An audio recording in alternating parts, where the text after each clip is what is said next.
bersyukur pagi hari ini Tuhan. Bersuka cita bersama memuji menyembah Engkau Tuhan. Terima kasih Tuhan buat hadirat-Mu. Terima kasih Tuhan buat anugerah-Mu. Terpujilah Engkau Tuhan. Haleluya.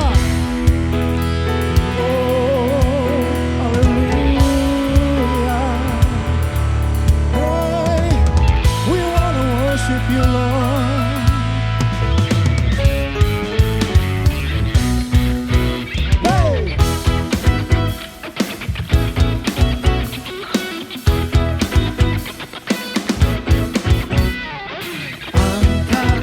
Suaramu, puji dan serukan nama Yesus. Andalkan bebanmu, tak perlu berpikir, sebab Dia sanggup.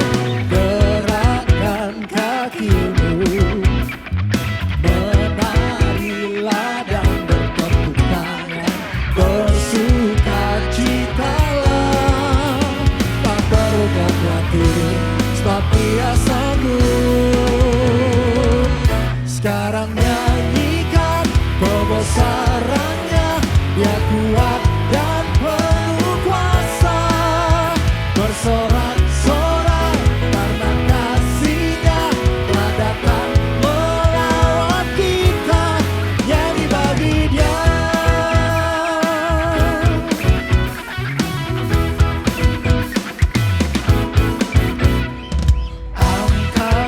Suaramu, puji dan serukan nama Yesus. Angkatkan bebanmu, tak perlu khawatir, sebab Dia sanggup. Gerakkan kakimu, menarilah dan bertepuk tangan, bersukacitalah, tak perlu khawatir, sebab Dia sanggup. Sekarang nyanyikan kebesaran-Nya, Dia kuat dan penuh kuasa. Bersorak-sorai karena kasih-Nya telah datang melawat kita. Nyanyi bagi Dia. Sekarang nyanyikan kebesaran-Nya, Dia kuat dan penuh kuasa. Bersorak-sorai karena kasih-Nya telah datang melawat kita. Nyanyi bagi Dia. Haleluya, Kau ada dalam hatiku, takkan patah semangatku, takkan hilang kekuatanku. Haleluya, ku mau bersorak bagimu, sukacita surga nyata penuhiku.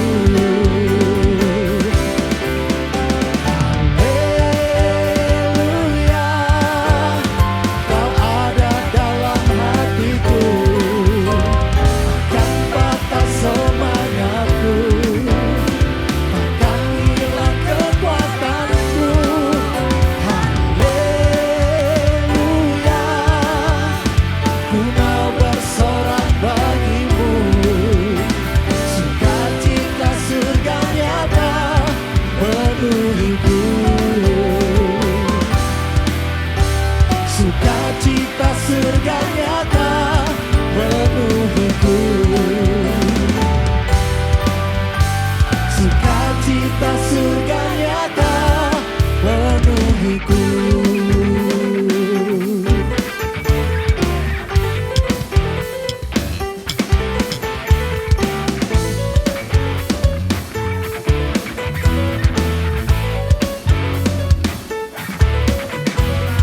Tanganku kuangkat padamu, mensyukuri rahmat yang Kau beri. Kakiku melompat bagimu, sebab rahmat-Mu baru setiap pagi.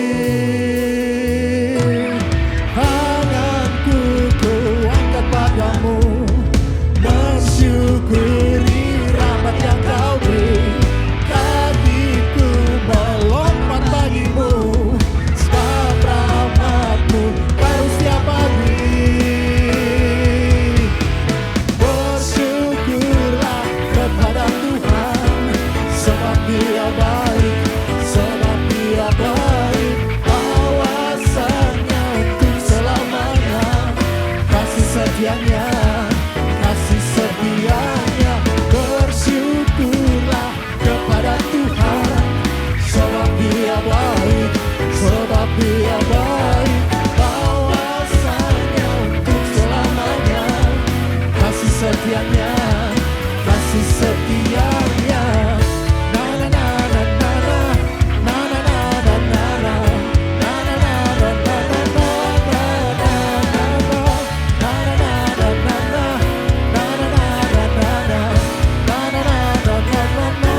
baik, sebab Dia baik. Bahwasanya untuk selamanya, kasih setianya, kasih setianya.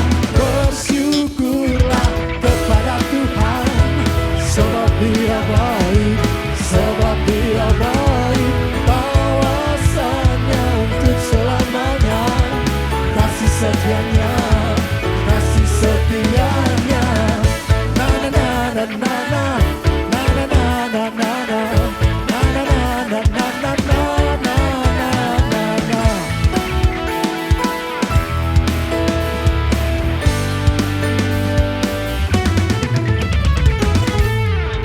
Oh haleluya, terpujilah Engkau ya Bapa, terpujilah Engkau Tuhan. Selama-lamanya Engkau mulia, selama-lamanya Engkau agung. Ku mau terus bersuka cita bersama-Mu Tuhan. Terima kasih Tuhan, karena Engkau kami ada sampai saat ini. Terpujilah Tuhanku.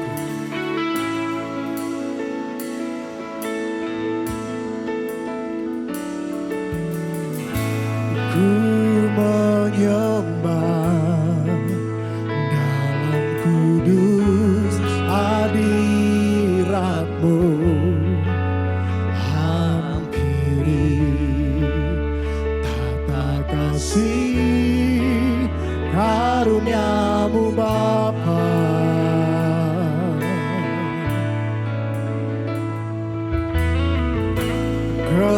Kekuatanku hanya dalam hadirat-Mu, Yesusku. Hanya Kaulah segalanya.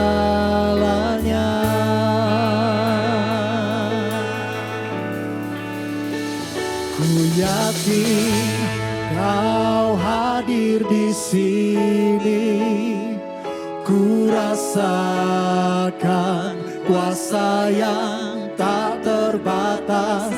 Ku yakin Kau nyata di sini, kemenangan terjadi di sini. Terjadi di dalam hidupku Tuhan. Oh, ku menyembah dalam kudus hadirat-Mu, hampiri tata kasih karunia-Mu Bapa.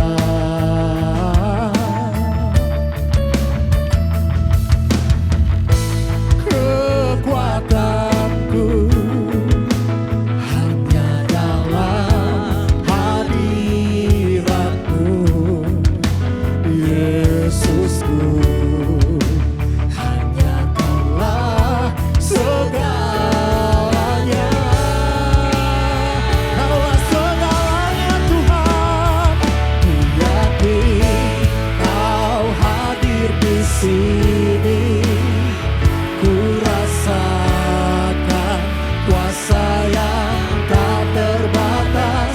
Ku yakin Kau nyata di sini, kemenangan terjadi di sini. Oh, ku yakin Kau hadir di sini, ku rasakan kuasa yang tak terbatas. Ku yakin Kau nyata di sini, kemenangan terjadi di sini. Oh, segenap jiwaku memuji-Mu,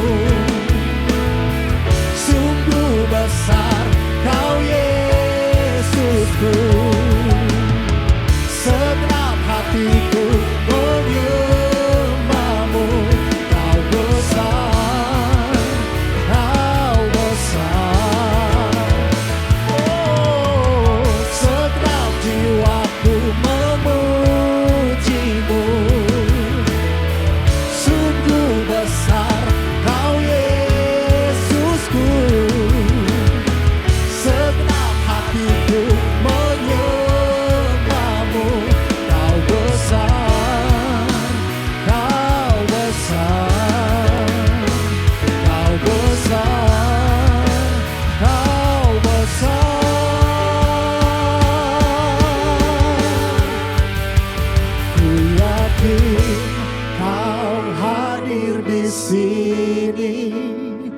Ku rasakan kuasa yang tak terbatas. Ku yakin Kau nyata di sini. Kemenangan terjadi di sini. Ku yakin Kau hadir di sini. Ku rasakan kuasa yang tak terbatas. Ku yakin Kau nyata di sini. Kemenangan terjadi di sini. Kesembuhan terjadi di sini. Kelepasan terjadi di sini. Terjadi di dalam hidupku Tuhan. Terjadi di dalam hidup keluargaku Tuhan.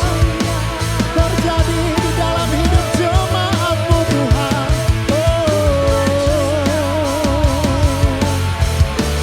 Ku nyanyi Hosana bagi Rajaku yang duduk di tahta. Aku muliakan dan ku agungkan. Kau layak disembah. Halo, nama saya Cynthia Elizabeth Sulimro. Saya adalah alumni dari Sekolah Masa Depan Cerah Surabaya.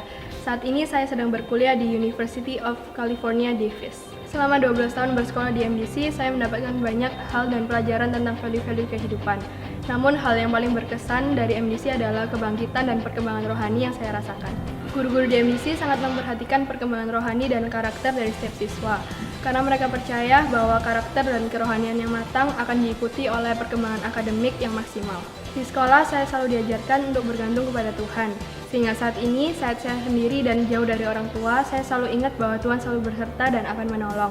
Mengingat di luar sana banyak sekali pengaruh budaya yang tidak sesuai dengan kebenaran firman Tuhan.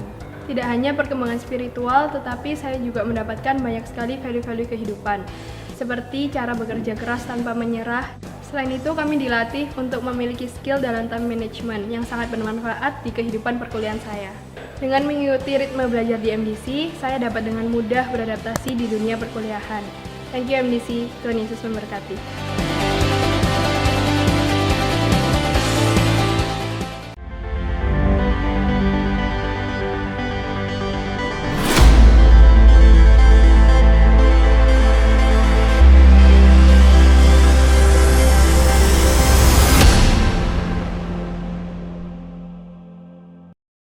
Selamat hari Minggu, jemaat semuanya. Senang sekali bisa berjumpa lagi dalam momen ibadah online ini. Saya percaya saudara dalam keadaan baik-baik saja selama minggu yang sudah berlalu ini. Dan saya percaya Tuhan menyertai setiap kita semua.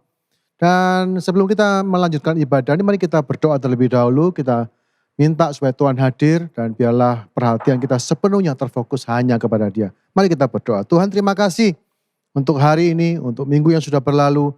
Dan sebentar kami akan Tuhan beribadah, sebentar kami akan memuji, menyembah-Mu. Dan kami mau mengarahkan seluruh perhatian kami, seluruh hati kami hanya untuk menyenangkan Tuhan, hanya untuk meninggikan dan memuliakan nama-Mu. Hadirlah Tuhan di dalam ruang kami masing-masing, baik melalui pujian penyembahan maupun juga melalui pemberitaan firman yang juga akan kami dengar. Biarlah firman Tuhan yang diberitakan tidak sekedar menjadi pengetahuan bagi kami, tetapi itu juga menjadi satu hal yang praktis yang bisa kami kerjakan, sehingga hidup kami diubahkan oleh kuasa firman-Mu. Terima kasih, kami bersuka cita mendapat kesempatan kembali untuk beribadah dan memuji meninggikan Engkau. Di dalam nama Yesus kami siap memulai ibadah pada hari ini. Amin, amin, amin.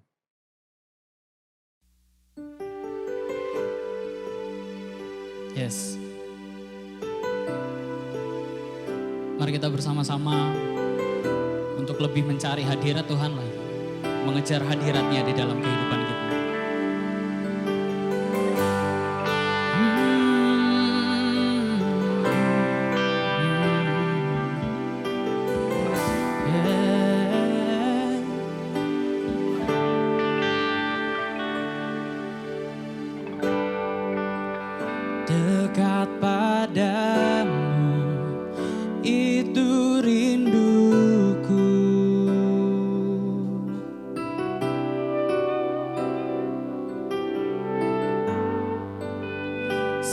Setiap kataku kau pun menunggu.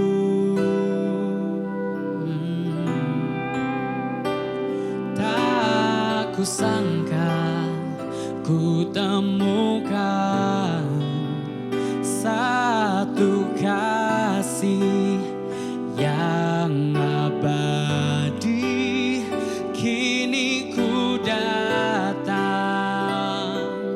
dan ku bawa hidupku.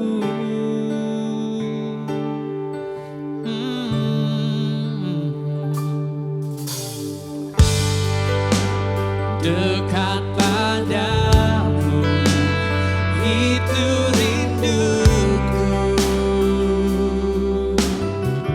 Setiap kataku, setiap kataku kau pun menunggu.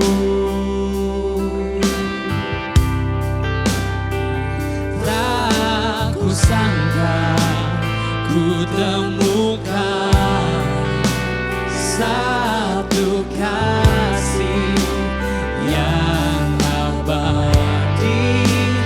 Kini ku datang dan ku bawa hidupku.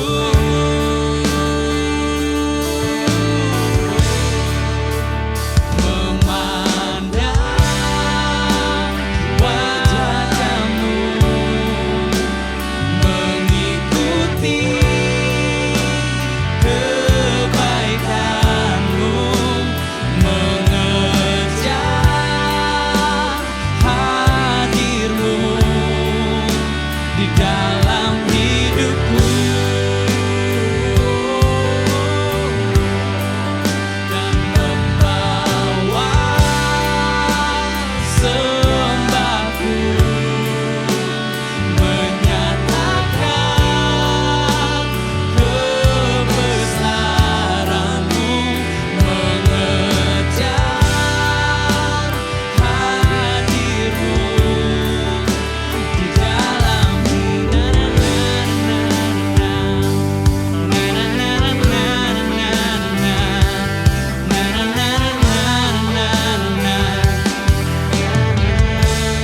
dekat padamu,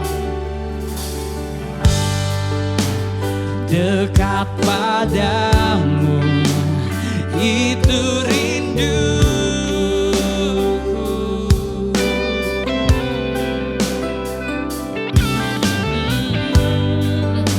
Setiap kataku kau pun menunggu.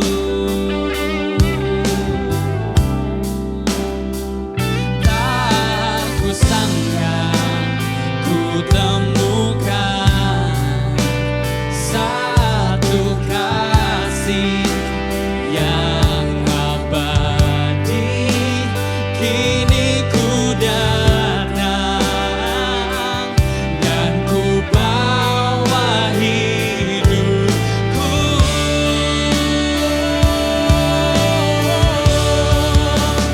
Memandang wajahmu, mengikuti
dalam hidupku,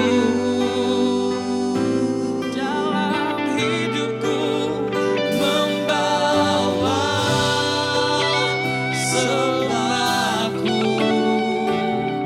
menyatakan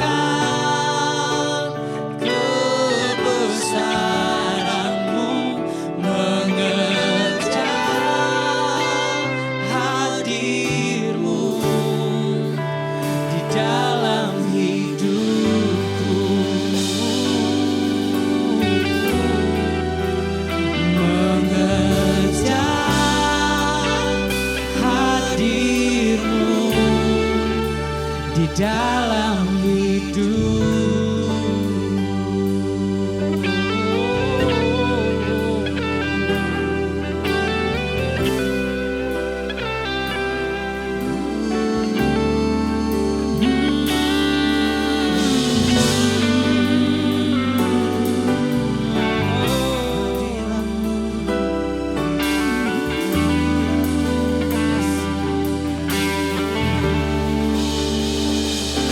Biarlah kehidupan kami ini hanya kami pakai untuk mengejar hadir-Mu setiap waktu Tuhan.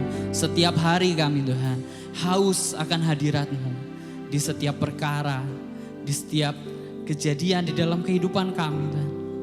Di sekitar kami dimanapun Tuhan kami berada, biarlah hanya untuk mengejar hadirat-Mu saja Bapa. Terima kasih Tuhan, dan saat ini kami siap untuk lebih lagi meninggikan nama Yesus. Dan hanya nama itulah Tuhan yang patut, yang layak kami tinggikan dengan segenap hati. Terima kasih Tuhan, terima kasih. Biarlah semua penyembahan dan pujian ini hanya untuk Engkau. Kemuliaan bagi-Mu saja Bapa. Dalam nama Tuhan Yesus kami berdoa. Amin. Amin. Puji nama Tuhan, kita mempunyai nama Tuhan yang besar, nama di atas segalanya. Hanya sekali berfirman, semuanya jadi, yaitu nama Yesus. Haleluya, amin. Bersama-sama dimanapun saudara berada, kita bertepuk tangan meninggikan nama Yesus. Jika saudara ingin menari, silakan. Jika saudara ingin melompat, silakan. Kita bersama-sama meninggikan dan memuliakan nama Tuhan. Amin.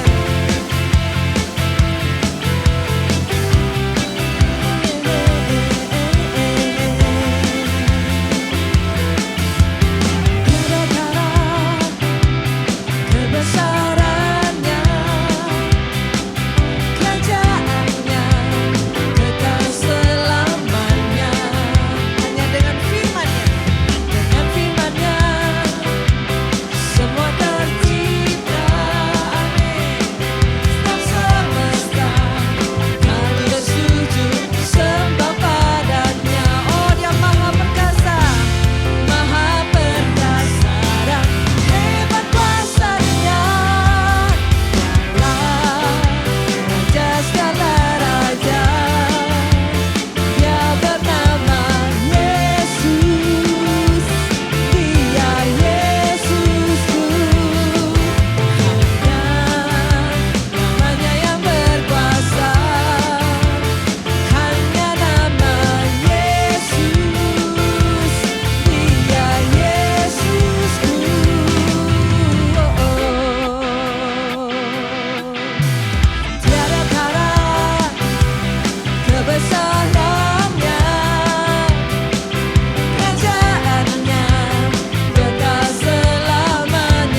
bersorak-sorak bagi nama Yesus, nama yang berkuasa. Amin, amin, amin, amin.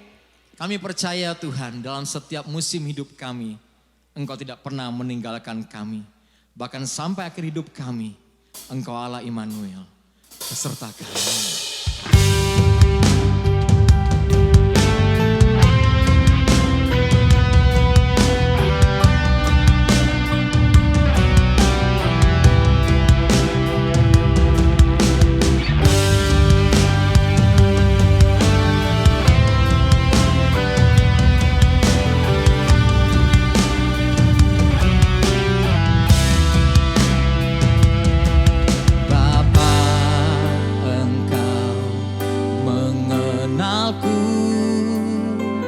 Lebih dari siapapun, Engkau tahu ceritaku dan isi hatiku. Tak peduli masa lalu,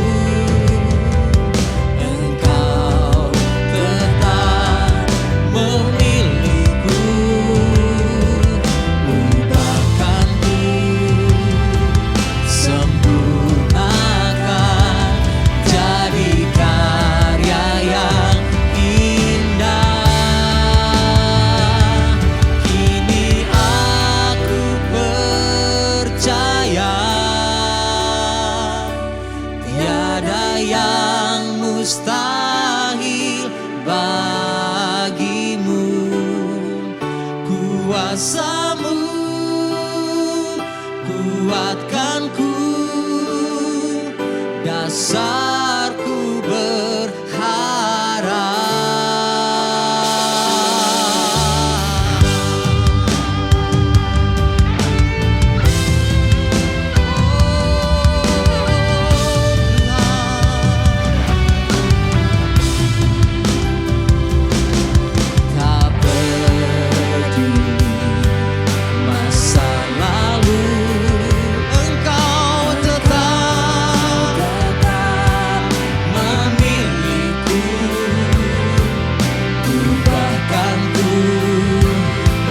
Sempurnakan dari karya yang indah. Ini aku percaya, tiada yang mustahil bagimu. Kuasamu kuatkanku, dasarku berharap.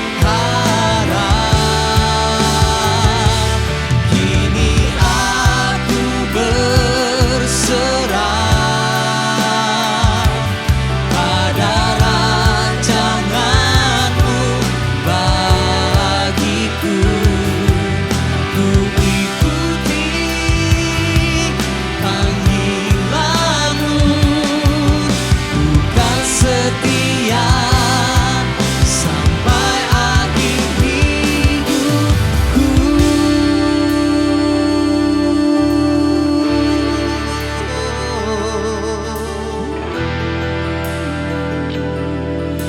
Aku kan setia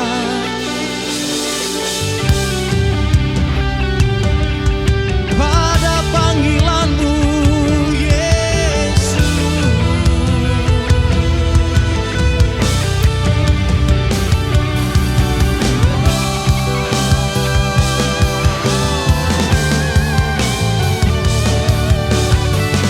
Terima kasih Tuhan.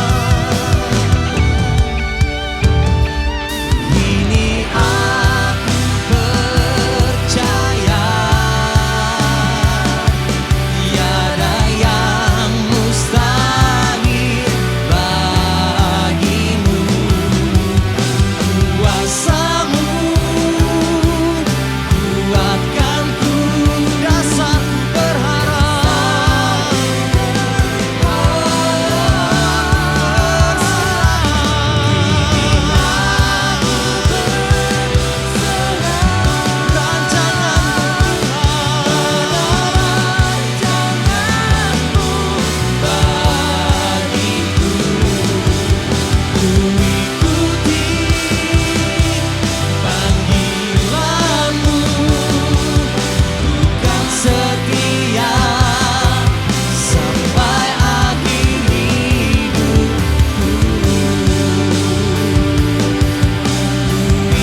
Kami mau tetap setia Tuhan pada panggilan-Mu. Apapun yang terjadi di sekitar kami, apapun yang harus kami hadapi Tuhan, kami mau tetap setia. Terima kasih Tuhan, terus berkarya dalam kehidupan kami Tuhan.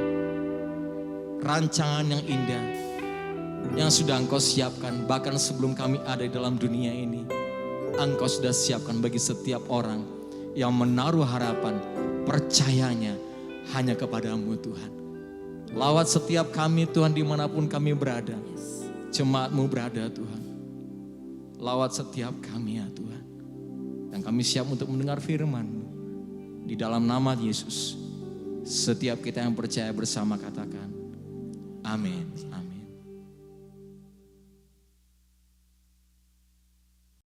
Shalom Bapak Ibu Saudara sekalian, dimanapun Anda berada, senang sekali hari ini saya mendapatkan kesempatan istimewa untuk berbagi kebenaran firman Tuhan.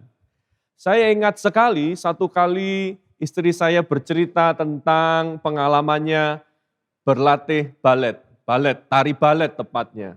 Pada waktu itu ia bercerita bahwa untuk menari balet seperti gambar yang Anda lihat, ada satu syarat yaitu dia harus berdiri seperti jinjit begitu ya, berdiri jinjit begitu. Jadi itu dilatih terus. Istri saya bercerita bahwa setiap kali latihan itu berdiri jinjit, dilatih. Kenapa? Karena dalam tarian balet, kemampuan untuk berdiri jinjit itu adalah merupakan fondasi untuk bisa melakukan gerakan-gerakan yang lain.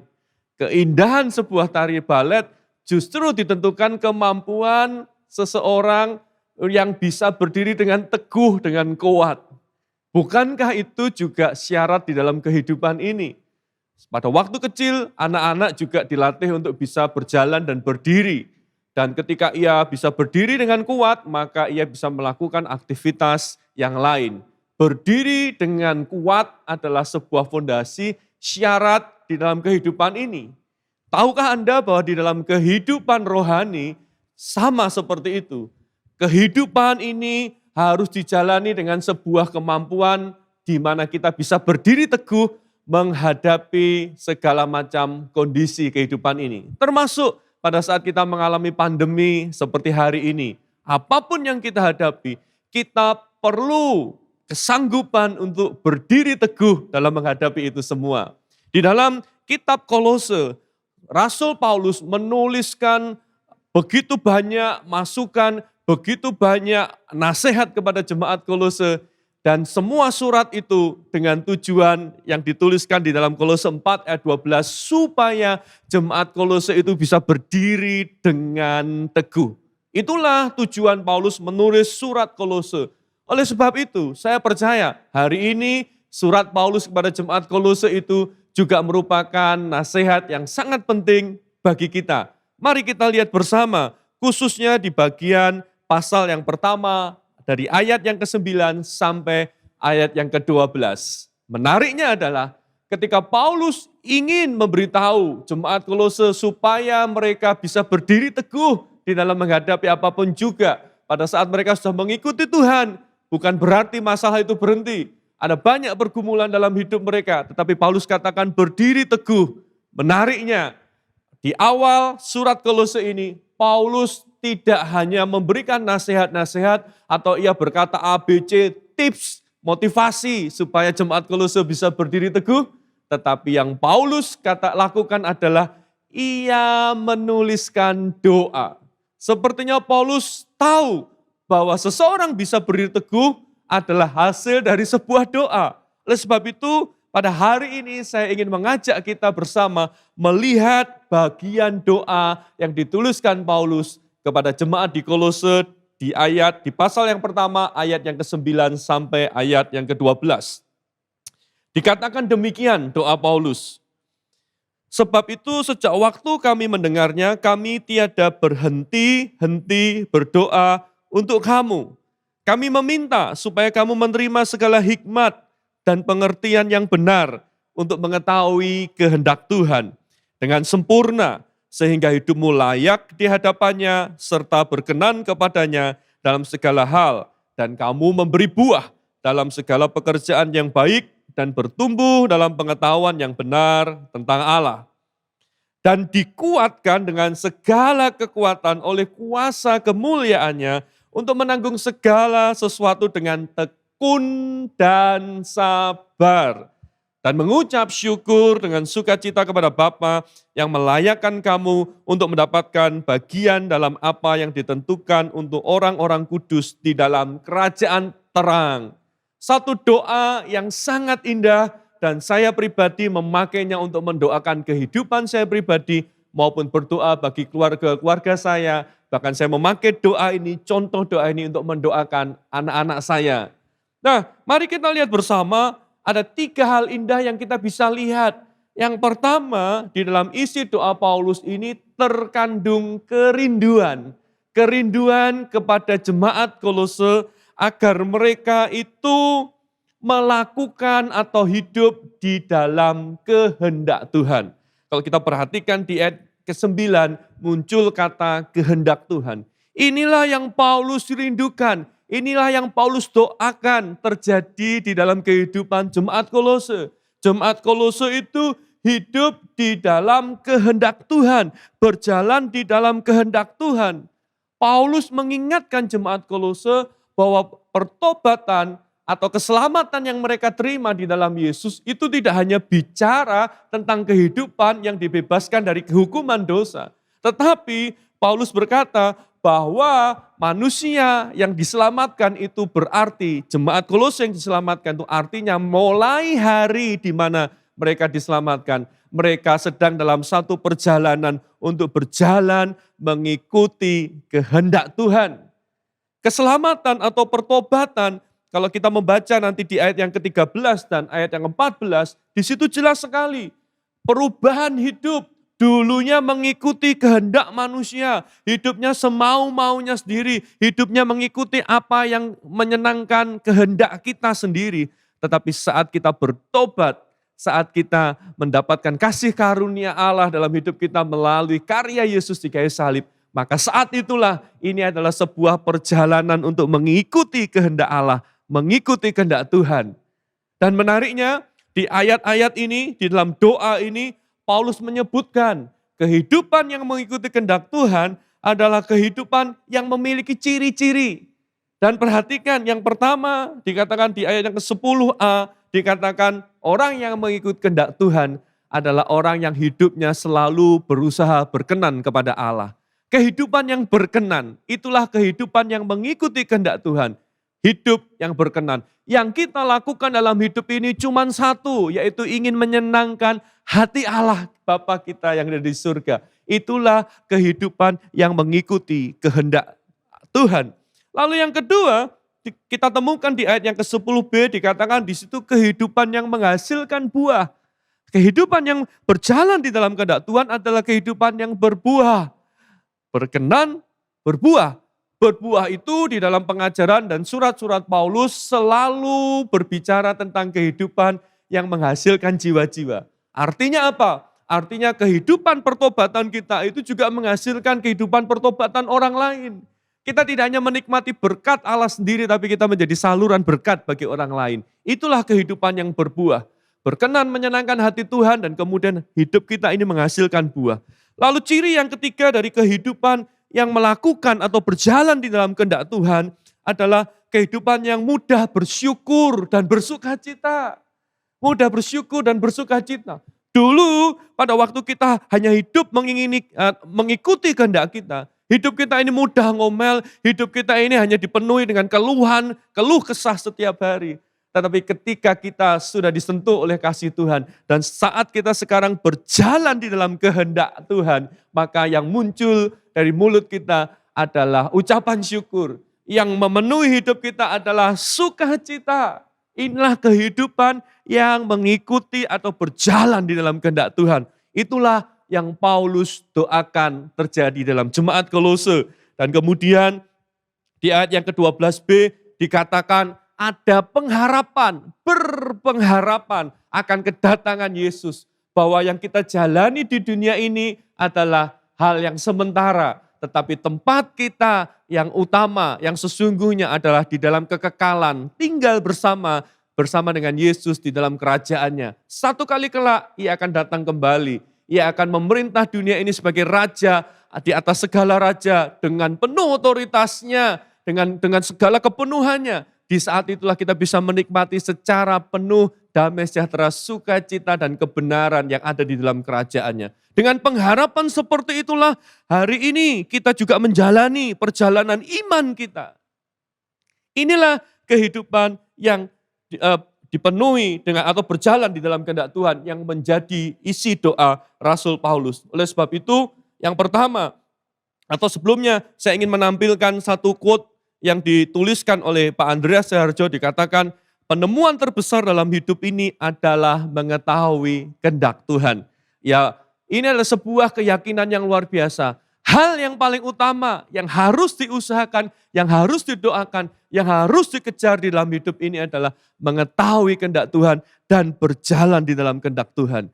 Ini adalah sebuah hal yang perlu kita doakan. Oleh sebab itu yang pertama, pastikan hidupmu berjalan sesuai dengan kehendak Tuhan. Pastikan hidupmu itu ada di dalam kehendak Tuhan. Pastikan. Oleh sebab itu tadi saya berkata, doa ini sangat indah. Menjadi pola untuk mendoakan saya secara pribadi maupun mendoakan keluarga saya. Bayangkan ibu bapak saudara sekalian, hari ini banyak orang yang berdoa supaya anaknya menjadi orang yang sukses, anaknya menjadi orang yang berhasil, anaknya menjadi orang yang hebat, yang kaya, dan segala macam. Yang seringkali diukur hanya karena kesuksesan dunia. Tapi pernahkah engkau berdoa seperti yang Paulus doakan ini? Mendoakan anak-anakmu menjadi anak yang berkenan kepada Tuhan. Yang hidup berjalan senantiasa di dalam kehendak Tuhan. Hidupnya ada buah-buah yang dihasilkan. Penuh dengan ucapan syukur, bisa bersuka cita senantiasa dan hidup dengan berpengharapan. Doakan ini untuk hidup kita, doakan ini untuk keluarga kita. Doakan untuk gereja Tuhan di mana kita sudah mengikatkan diri di dalamnya. Pastikan hidupmu sesuai dengan kehendak Tuhan. Kalau kita mau berdiri teguh, maka tidak ada cara yang lain. Orang yang hidup di dalam kehendak Tuhan, itulah yang akan berdiri teguh menghadapi apapun juga yang terjadi di dalam kehidupan ini. Yang menarik ibu bapak saudara sekalian, kalau kita membaca doa Paulus ini, Paulus tidak hanya memberikan satu harapan atau kerinduan bahwa jemaat Kolose itu akan bisa hidup di dalam kehendak Tuhan. Tetapi ada satu sisipan yang menarik di situ. Dikatakan demikian, di ayat yang ke-11, Paulus berkata, sehingga kamu itu cakap menanggung segala sesuatu.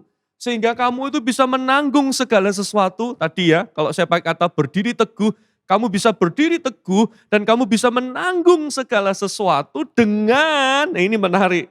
Dikatakan tekun dan sabar. Saya ulangi, bisa menanggung segala sesuatu dengan tekun dan sabar. Tekun dan sabar. Ada muncul dua kualitas yang Paulus katakan di sini.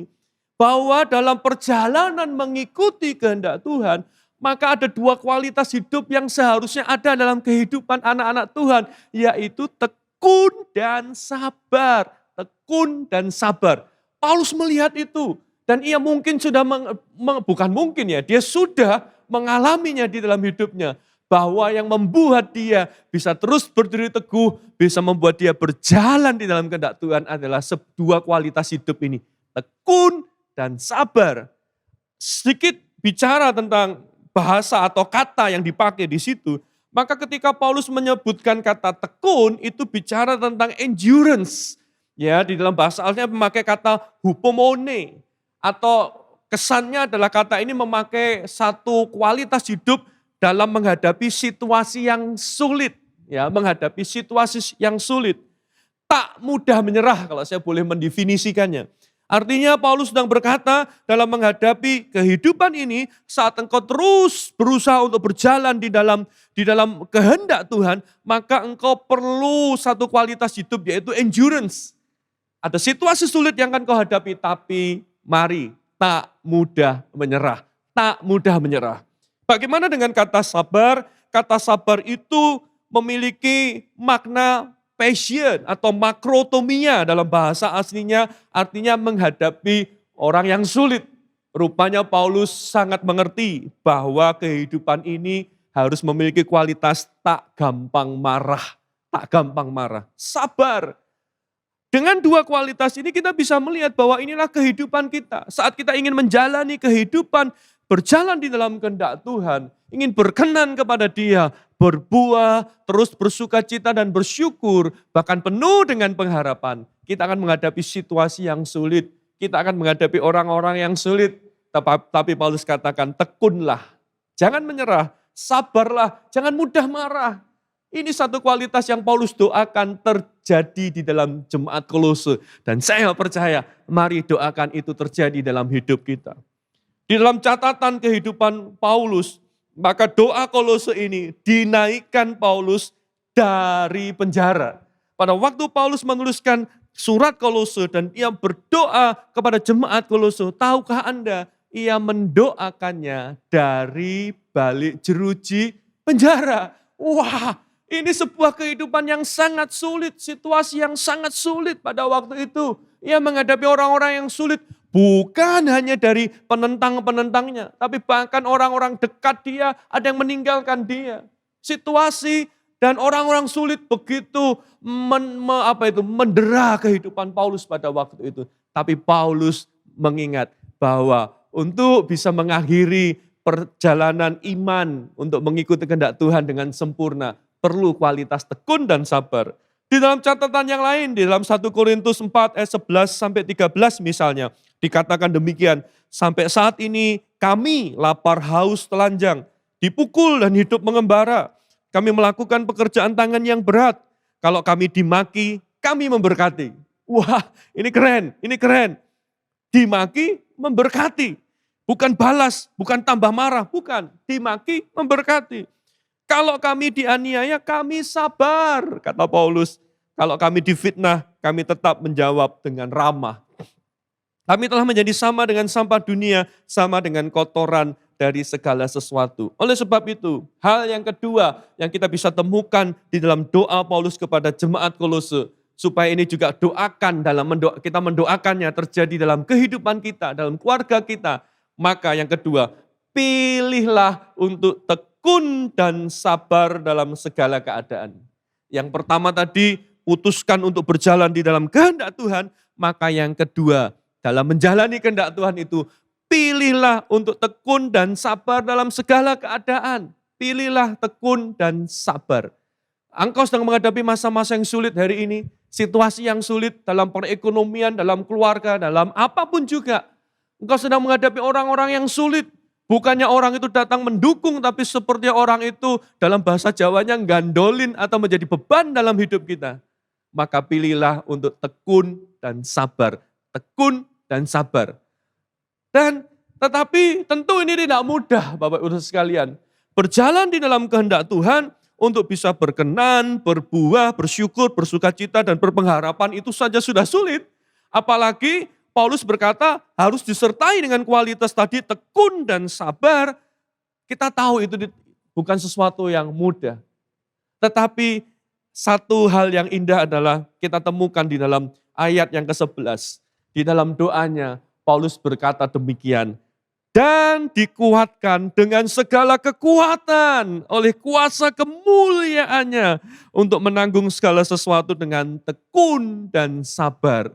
Ini yang indah di dalam doanya. Paulus juga menyadarkan jemaat Kolose. Engkau harus memutuskan untuk berjalan terus di dalam kehendak Tuhan. Dan dalam menjalaninya engkau harus memilih untuk tekun dan sabar saat kau menghadapi situasi yang sulit dan menghadapi orang-orang yang sulit. Tetapi sadarlah hai jemaat Kolose bahwa engkau menjalaninya. Dalam engkau memilih itu, pada waktu engkau memilih sabar dan tekun, engkau tidak melakukannya sendirian. Tetapi dikatakan, wow indah sekali, dikuatkan dengan segala kekuatan oleh kuasa kemuliaannya. Ya, ini menggunakan kata strengthened, kalau di dalam bahasanya itu menggunakan kata kerja pasif. Artinya apa? Artinya kita melihat bahwa Allah itu begitu aktif. Allah yang maha kuasa, Allah yang maha mulia itu. Dikatakan kuasa kemuliaannya tadi. Allah yang maha kuasa, Allah yang maha mulia itu aktif bekerja di dalam dan melalui hidup kita. Ibu bapak saudara sekalian, banyak orang yang merasa ketika kita menghadapi pergumulan dalam hidup ini, sepertinya Allah diam saja di surga. Ia seperti kakek tua yang hanya duduk di kursi goyang, ongkang-ongkang kaki, dan hanya melihat kita bergumul sendiri dalam hidup ini. Salah, tidak tepat. Tapi Allah yang Maha Kuasa dan Allah yang Maha Mulia itu aktif bekerja di dalam kehidupan kita, di dalam dan melalui hidup kita. Ia aktif bekerja dalam kehidupanmu dan melalui kehidupanmu. Ia tidak pernah berpangku tangan. Ia bekerja, ia menguatkan engkau, ia menguatkan engkau, ia menguatkan engkau.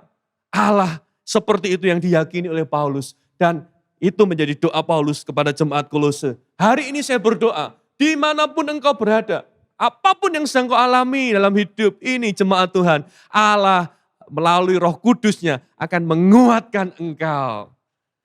Dan kemudian kata segala kekuatan itu menunjukkan sebuah kata dinamis atau miraculous power, atau bahasa kita hari ini adalah mujizat.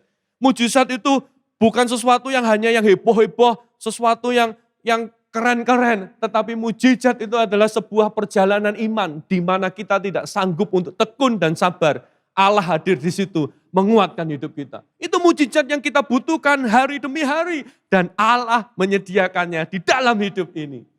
Saya punya satu pengalaman cerita dari seseorang teman.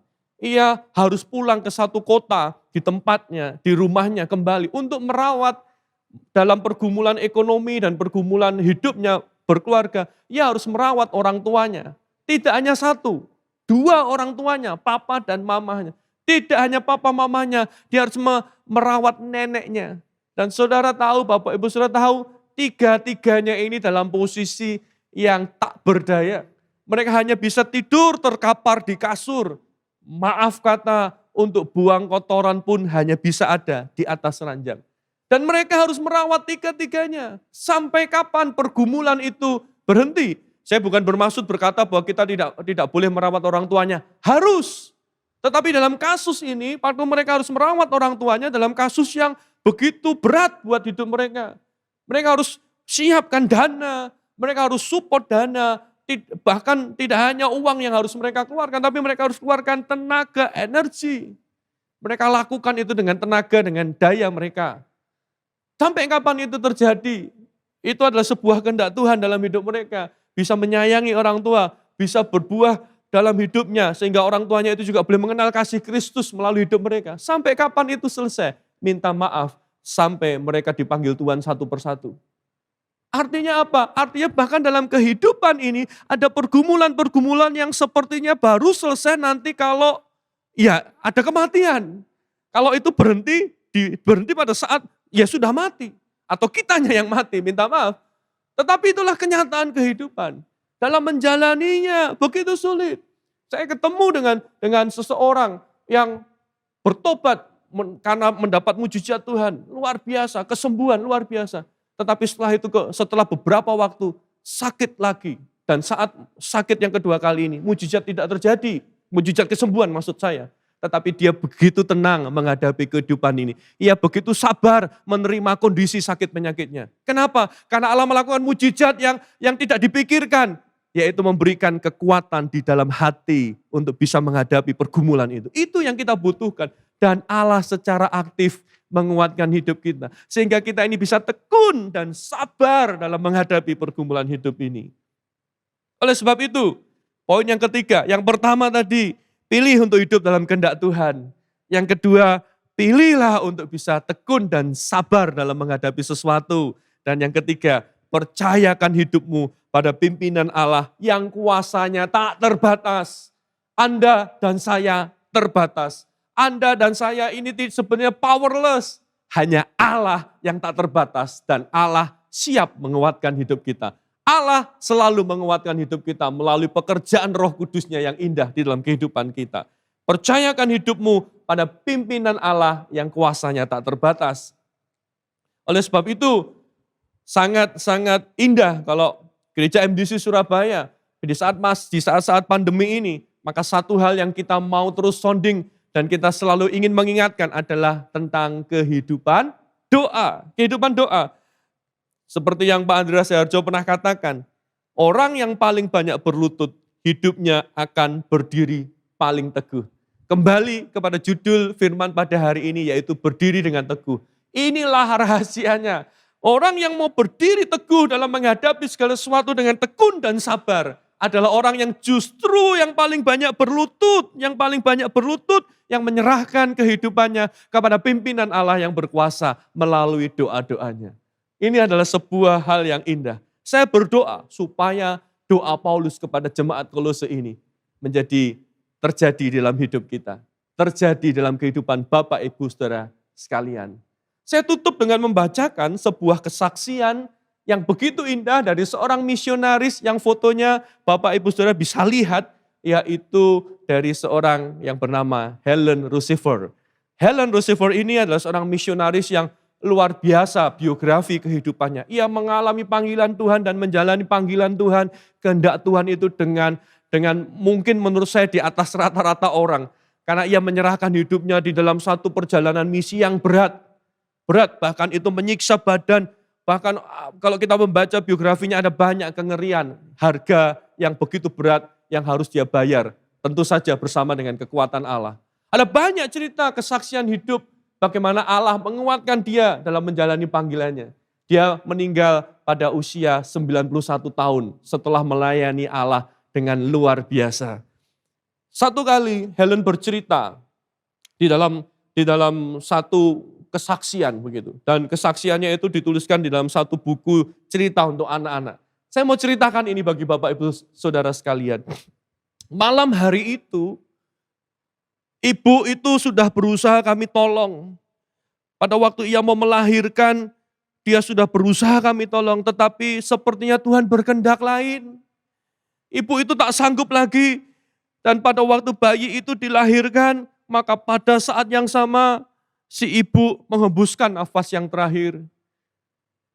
Dan akhirnya di tangan kami pada waktu itu ada seorang bayi mungil yang lucu, yang tak berdaya, dan seorang anak 2 tahun, anak yang sulung yang ditinggalkan bersama dengan kami. Maka segera anak yang berusia 2 tahun itu aku minta untuk perawat-perawat murid-muridku untuk mengurus dia. Dan sekarang di depanku ada seorang anak bayi yang tak berdaya. Sepertinya dia mulai menggigil karena kedinginan. Hari itu, ini di tahun-tahun yang masih sangat jadul. Pada waktu itu kami tidak punya alat untuk menghangatkan badannya. Kami tidak punya. Bagaimana inkubator untuk bayi yang bisa membuat dia hangat? Tidak ada. Kami begitu bingung. Anak ini sepertinya tidak bisa bertahan. Pada waktu seorang muridku, waktu itu aku membuat kelas perawat di daerah Afrika yang sangat terpencil. Aku berusaha untuk menaikkan standar kesehatan di tempat itu. Dan salah satu muridku yang perawat itu coba mengambil botol karet termos. Supaya dengan air hangat yang ada di botol karet termos itu bisa menghangatkan badan dari anak bayi yang sedang menggigil kedinginan itu. Yang berusaha bertahan hidup itu. Tetapi apa yang terjadi? Botol karet itu meledak, pecah. Dan akhirnya harapan kami hilang, pupus bersama dengan pecahnya botol karet itu. Aku menangis sedih, Tuhan, apa yang harus kami lakukan dengan bayi mungil ini? Apakah ia bisa bertahan hidup? Engkau menyayangi anak ini. Malam hari itu aku perintahkan semua anak-anak yang ada di situ untuk mereka tidur di sekeliling bayi. Memberikan beberapa tumpukan kain hangat di kanan kirinya. Supaya anak-anak itu tidur juga menghalangi angin yang masuk dari sela-sela pintu. Berusaha supaya malam hari itu anak itu bisa bertahan. Puji Tuhan, keesokan harinya anak itu masih bertahan. Pagi hari aku kumpulkan anak-anak untuk berdoa. Seperti biasa kami berdoa dan aku bercerita kepada anak-anak yang masih kecil juga ikut bersama. Dan aku berdoa bersama dengan mereka. Aku katakan, anak-anak ayo kita berdoa kepada Tuhan Yesus supaya ia menolong kita sekarang ada bayi yang sedang membutuhkan kehangatan. Kita tidak tahu kalau hari ini tidak ada pertolongan, mungkin anak-anak bayi ini tidak akan bertahan sampai esok hari. Kemudian yang menarik adalah ada seorang anak perempuan yang masih berusia 10 tahun, namanya Ruth. Ruth berdoa, dia berdoa dengan penuh keyakinan, Tuhan Yesus, Hari ini aku berdoa untuk adik bayi. Tuhan Yesus tolong berikan pertolongan supaya ada alat apapun juga yang bisa menghangatkan anak bayi ini. Botol karet kami kompres, botol karet kami sudah pecah. Kami butuh yang baru. Tidak bisa ditunda loh Tuhan Yesus. Kalau tidak ada maka ia tidak akan bertahan sampai besok. Amin. Pada waktu aku mendengar doa dari anak Ruth ini. Sulit untuk mengaminkannya. Kami tinggal di daerah terpencil di Afrika. Bagaimana mungkin ada orang yang akan kirim botol karet? Tidak mungkin. Agak sulit walaupun aku tahu Tuhan menjawab doa. Tapi untuk menjawab doa Ruth ini sepertinya mustahil. Tidak berhenti di situ, Ruth berkata kepada saya, Mami, mereka panggil saya Mami. Mami, atau panggil saya Mami. Mami, saya mau berdoa lagi. Saya berdoa. Tuhan Yesus, aku juga berdoa, tolong kasih anak bayi ini boneka supaya dia tahu bahwa Engkau mengasihi dia. Minta botol kompres, sekarang minta boneka. Tambah tidak mungkin. Tapi saya tidak mau mengecilkan hati anak itu. Maka kami berdoa. Aku pergi mengajar, aku mengajar di sekolah perawat yang kau punya. Siang hari ada satu hal yang indah terjadi. Kami mendapat kiriman. Kami mendapat kiriman dan berkata, ada orang yang kirim sesuatu, Helen. Lalu betul, aku pergi ke tempat pengiriman itu, dan kemudian di depanku ada satu kotak yang aku taksir kira-kira beratnya sekitar 10 kilo. Tapi aku tidak mau membuka itu sendiri, aku panggil anak-anak, aku panggil murid-muridku untuk berkumpul dan kita mulai membuka ada apa di dalam kotak itu. Waktu kami membuka, kami bersuka cita, kami menemukan pada waktu aku ambil ada baju hangat, ada baju yang bagus sekali yang bisa dipakai oleh anak-anak. Cukup banyak baju itu, sampai anak-anak sedikit bosan pada waktu melihat barang-barang yang ada di situ. Lalu ada beberapa makanan kemasan yang bisa dimakan oleh mereka. Tapi ada satu hal yang tak bisa aku lupakan. Pada saat tanganku menyentuh satu benda. Anda mau tebak benda apakah itu? Benda itu adalah botol karet yang didoakan oleh Ruth. Yang tidak mungkin terjadi seharusnya dalam benakku. Tapi hari itu pada waktu aku memegang botol karet itu, aku bergetar, aku menangis haru. Betapa luar biasa iman percaya Ruth. Ada botol karet yang dibutuhkan saat itu untuk menghangatkan anak bayi itu. Sekarang kami memegangnya. Dan Ruth dengan berani, bolehkah ibu aku memegang botol karet itu? Aku berikan kepada dia dengan sangat berhati-hati, takut botol itu pecah. Ruth senang sekali, oh ibu Tuhan menjawab doa kita. Tak berhenti di situ, hari ini aku bersaksi kepada kita semua. Kemudian Ruth berkata gini, dia katakan begini, ibu kalau Tuhan menjawab doa botol karet ini, aku juga percaya Tuhan menjawab doaku tentang boneka. Lalu Ruth dengan segera dia pergi ke kotak itu dan dia mulai merogohkan tangannya yang kecil dan dia dan betul sekali ada boneka cantik yang dia temukan di dalam kotak itu. Dan dia berkata kepada aku, ibu izinkan aku pergi ke bayi itu, aku ingin memberikan boneka ini kepada bayi itu supaya ia tahu bahwa Tuhan Yesus mengasihi dia. Bapak ibu saudara sekalian, sebuah kesaksian yang indah bukan? Dan hari ini saya ingin mengajak Anda membaca sebuah ayat yang dituliskan oleh Helen Roosevelt sebagai penutup dari kesaksiannya. Saya ingin mengajak Bapak Ibu Saudara sekalian pada waktu ayat ini ditampilkan, dimanapun Anda berada, mari kita baca bersama-sama. Dikatakan demikian, Yesaya 65 ayat yang ke-24. 1, 2, mulai. Maka sebelum mereka memanggil, aku sudah menjawabnya. Ketika mereka sedang berbicara, aku sudah mendengarkannya. Sekali lagi. Maka sebelum mereka memanggil, aku sudah menjawabnya. Ketika mereka sedang berbicara, aku sudah mendengarkannya. Sebuah ayat yang dipakai oleh Helen Roosevelt untuk menutup kesaksiannya. Di kemudian hari, ia mengetahui bahwa paket yang dia terima itu sudah dikirim 5 bulan sebelum Helen dan Ruth berdoa. Bagaimana ceritanya? 5 bulan sebelum mereka berdoa, guru sekolah minggu di gereja Helen mengumpulkan anak-anak dan dia berkata, ayo anak-anak kita kumpulkan satu bingkisan kita akan kirim kepada Tante Helen yang sedang ada di Afrika. Dan mereka tidak pernah tahu bahwa yang mereka sedang kumpulkan, mereka sedang kirimkan kepada Helen itu akan menjadi jawaban 5 bulan setelah itu. Persis saat Helen, Ruth dan bayi itu membutuhkannya. Bukankah ini Allah yang kita punya Bapak Ibu Saudara sekalian? Bahkan sebelum kita memanggil Allah sudah menjawab. Allah tahu apa yang kau butuhkan. Ia mendengar apa yang menjadi rintihan hati kita. Allah menguatkan hidup kita. Mari kita berdoa bersama. Mari kita berdoa bersama.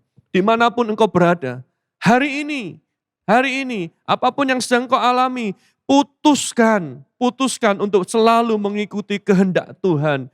Kehidupan yang berkenan, berbuah, bersukacita, bersyukur dan berpengharapan hanya kepada Dia.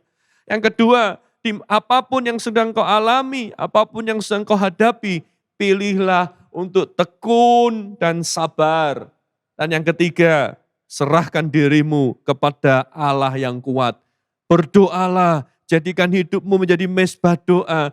Jadikan hidupmu menjadi rumah doa, di mana engkau begitu mudah bergantung kepada Dia yang penuh kuasa. Engkau akan melihat keajaiban yang Allah sediakan dalam kehidupanmu. Tuhan, aku berdoa sebagai hamba-Mu hari ini memohonkan kasih karunia-Mu sekali lagi bagi jemaat-Mu dimanapun mereka berada. Engkau adalah Allah yang begitu aktif bekerja di dalam kehidupan ini. Providensiamu, penyediaanmu, pemeliharaanmu itu sempurna atas kehidupan kami. Oleh sebab itu hari ini kami bisa berdiri teguh untuk berjalan mengikuti kehendak-Mu. Kami bisa tekun dan sabar karena kami percaya Roh Kudus selalu ada di dalam hidup kami untuk menguatkan kami.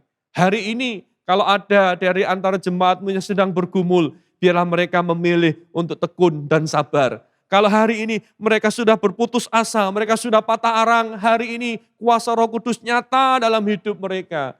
Hari ini aku berdoa juga secara khusus bagi jemaat-Mu, biarlah di keluarga mereka, biarlah di rumah mereka, biarlah di dalam kehidupan mereka pribadi, bahkan di gereja ini akan bangkit rumah-rumah doa. Kehidupan yang begitu bergantung kepada Allah yang tak terbatas itu. Kami menyaksikan miraculous power itu tersedia bekerja bagi kehidupan kami dan melalui kehidupan kami. Terima kasih Tuhan, terima kasih untuk doa Paulus yang indah ini. Kami sekali lagi berdoa menyerahkan kehidupan kami semua di dalam tangan penyertaan-Mu yang tak terbatas itu. Haleluya, haleluya, amin, amin. Tuhan memberkati.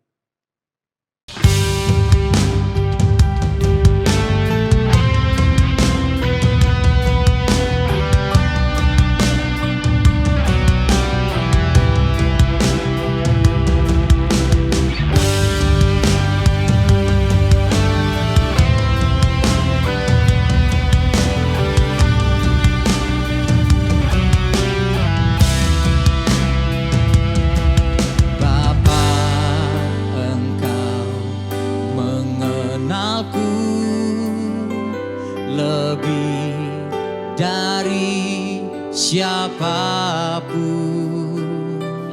engkau tahu ceritaku dan isi hatiku. Tak peduli masa lalu, engkau tetap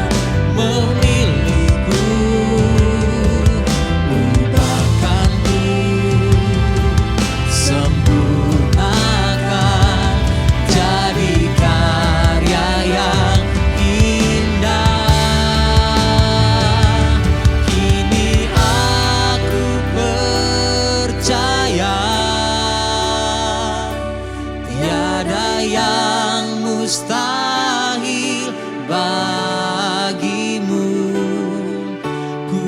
kuasa-Mu kuatkanku, dasarku berharap.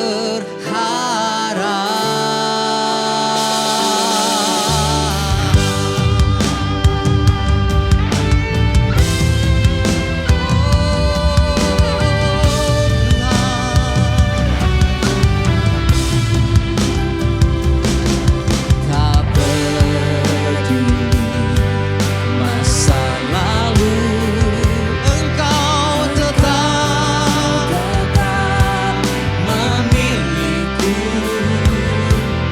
Ubahkanku, sempurnakan dari karya yang indah. Ini aku percaya,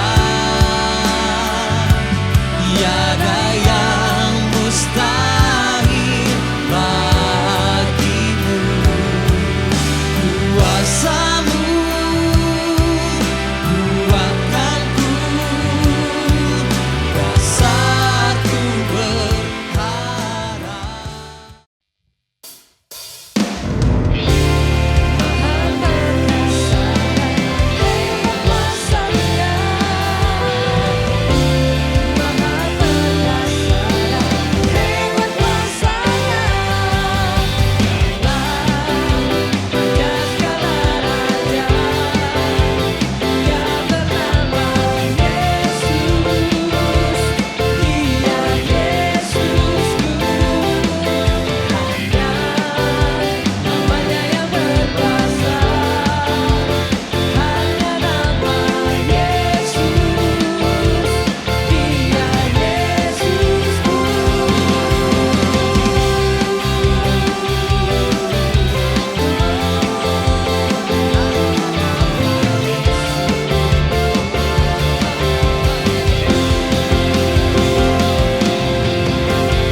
Saudara-saudara, kita sudah mencapai bagian akhir dari ibadah online pada hari ini. Kami berterima kasih untuk setiap persembahan yang sudah saudara berikan. Saya percaya bahwa Tuhan sendiri yang akan memberkati setiap tangan-tangan yang memberi dengan limpahnya. Dan saudara-saudara, sebelum kita akhiri juga ada beberapa informasi. Yang pertama, kami mendorong dari tim pastoral, mendorong setiap saudara untuk bisa hadir dalam ibadah onsite. Ya, ibadah onsite ada di setiap satelit hari ini. Dan saudara bisa mendapatkan informasinya di Warta Jemaat yang saudara bisa dapatkan juga di Instagram. Dan saudara-saudara, mari kita lebih bersemangat lagi menjadi pelaku firman. Dan saudara-saudara, mari kita mengarahkan pandangan pada Tuhan. Tidak perlu takut apapun saudara-saudaraku. Mari kita maju dalam masa-masa seperti sekarang. Mari kita mengerahkan segala upaya untuk menyenangkan Dia. Mari kita berdoa, kita akan mengakhiri ibadah pada hari ini. Terima kasih Tuhan untuk setiap firman-Mu. Kami percaya apa yang Tuhan firmankan itu akan bekerja dalam kehidupan kami. Firman-Mu yang menghidupkan kami Tuhan. Dan biarlah setiap jemaat pada hari ini diberkati oleh firman Tuhan. Dan kami bersemangat terus untuk melakukan apa yang Tuhan perintahkan. Terima kasih Bapa untuk segala kebaikan-Mu. Kami berdoa biarlah minggu ke depan menjadi minggu yang penuh dengan kemenangan bagi setiap kami. Kita mari saudara-saudara bisa angkat tangan. Biarlah berkat dan anugerah dari Bapa di sorga, kasih setia dari putranya Tuhan Yesus Kristus, dan pertolongan, hikmat, kuasa Roh Kudus menyertai setiap saudara hari ini sampai selama-lamanya. Di dalam nama Allah Bapa, Putra, Roh Kudus, di dalam nama Tuhan Yesus Kristus kami menaikkan doa berkat pada hari ini. Haleluya, amin, amin. God bless you all. Sampai jumpa minggu depan.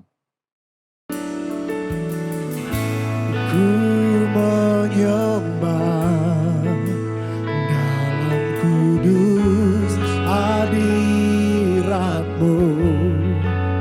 hampiri tata kasih karunia-Mu Bapa.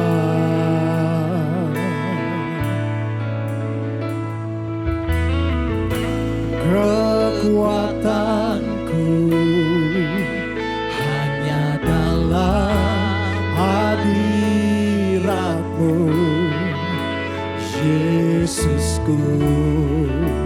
Hanya Kaulah segala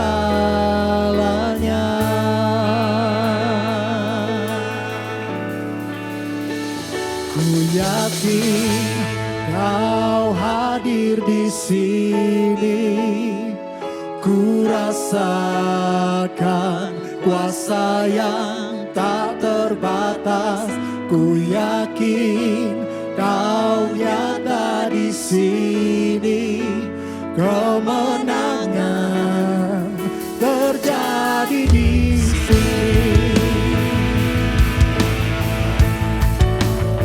Terjadi di dalam hidupku Tuhan. Oh, ku menyembah dalam kudus hadirat-Mu.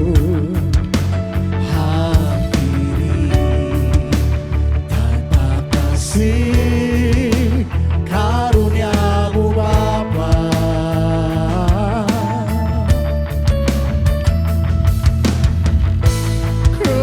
Kekuatanku hanya dalam hadirat-Mu, Yesusku. Hanya Kaulah segalanya. Kaulah segalanya Tuhan. Ku yakin Kau hadir di sini. Ku rasakan kuasa yang tak terbatas. Ku yakin Kau nyata di sini. Kemenangan terjadi di sini. Oh, ku yakin Kau hadir di sini. Ku rasakan kuasa yang tak terbatas. Ku yakin Kau nyata di sini. Kemenangan terjadi di sini. Oh, segenap jiwaku memuji-Mu. Sungguh besar Kau Yesusku. Segenap hatiku menyembah-Mu. Kau besar, Kau besar. Oh, segenap jiwaku memuji-Mu. Sungguh besar Kau Yesusku. Segenap hatiku menyembah-Mu. Kau besar, Kau besar. Kau besar, Kau besar.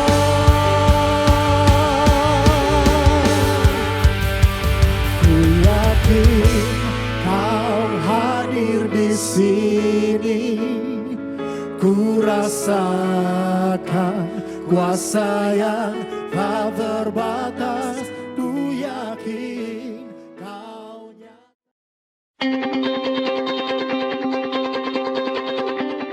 Halo, nama saya Cynthia Elizabeth Sulimro. Saya adalah alumni dari Sekolah Masa Depan Cerah Surabaya. Saat ini saya sedang berkuliah di University of California, Davis. Selama 12 tahun bersekolah di MDC, saya mendapatkan banyak hal dan pelajaran tentang value-value kehidupan. Namun hal yang paling berkesan dari MDC adalah kebangkitan dan perkembangan rohani yang saya rasakan. Guru-guru di MDC sangat memperhatikan perkembangan rohani dan karakter dari setiap siswa, karena mereka percaya bahwa karakter dan kerohanian yang matang akan diikuti oleh perkembangan akademik yang maksimal. Di sekolah, saya selalu diajarkan untuk bergantung kepada Tuhan, sehingga saat ini, saat saya sendiri dan jauh dari orang tua, saya selalu ingat bahwa Tuhan selalu berserta dan akan menolong. Mengingat di luar sana banyak sekali pengaruh budaya yang tidak sesuai dengan kebenaran firman Tuhan. Tidak hanya perkembangan spiritual, tetapi saya juga mendapatkan banyak sekali value-value kehidupan, seperti cara bekerja keras tanpa menyerah. Selain itu, kami dilatih untuk memiliki skill dalam time management yang sangat bermanfaat di kehidupan perkuliahan saya. Dengan mengikuti ritme belajar di MDC, saya dapat dengan mudah beradaptasi di dunia perkuliahan. Thank you MDC, Tuhan Yesus memberkati.